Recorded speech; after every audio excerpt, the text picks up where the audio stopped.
Okay, chapter 11-6 is on adding and subtracting radicals.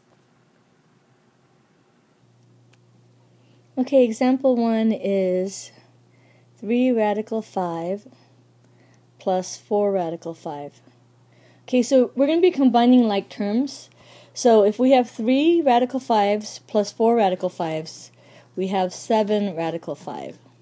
So this is kind of like saying this is 3x plus 4x, which is 7x. So the radical 5 acts as if it's a variable.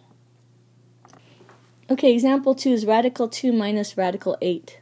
Okay, they're not the same, so we can't add or subtract them, so we have to simplify the radical 8. So this is radical 2 minus, the biggest square number that goes into 8 is 4. So we can break this down into square root of 4 times square root of 2. The square root of 4 is just regular 2, radical 2. And there's an invisible 1 in front of this. So this is like saying 1x minus 2x, which would be negative x. So this answer right here is 1 radical 2 minus 2 radical 2. So that's negative 1 radical 2. And since we're in algebra, we don't put the 1 in front of there. Okay, example 3 is radical x plus radical 4x. Again, they're not the same variable. So what we're going to do is we're going to see if there's a way that we can make them the same. So we have radical x, we can't do anything with that. But we do have a square, 4 is a perfect square, so we can make this square root of 4 times square root of x. So now we have radical x plus 2 radical x. That gives us 3 radical x.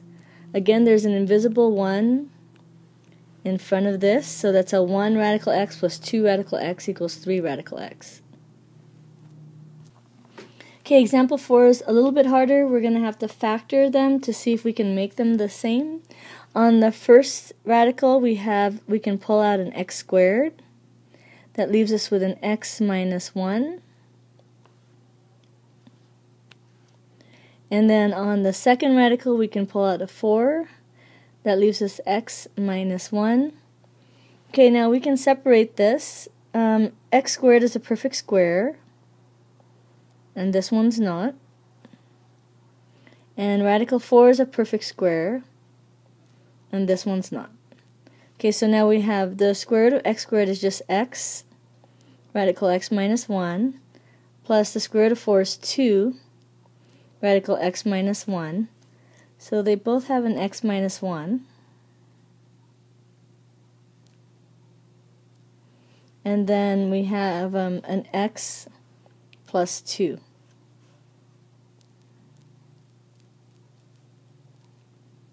Okay, so that's the answer. Kind of like factor by grouping.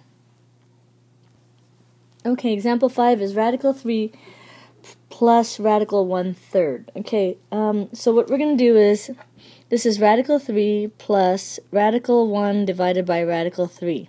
And as we learned earlier, you can't have a radical in the denominator, so you're going to rationalize the denominator by multiplying it by the same exact number. So that's radical 3.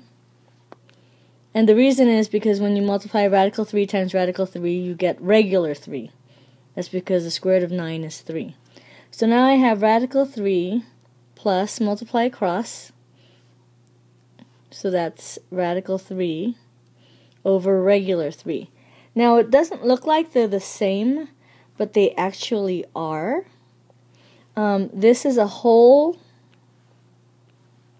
This is a 1 whole radical 3, and this is 1/3 radical 3. So let me rewrite that. So we have 1 radical 3 plus 1/3 radical 3. So that gives us 1 and 1/3. 1 plus 1/3 is 1 1/3 radical 3.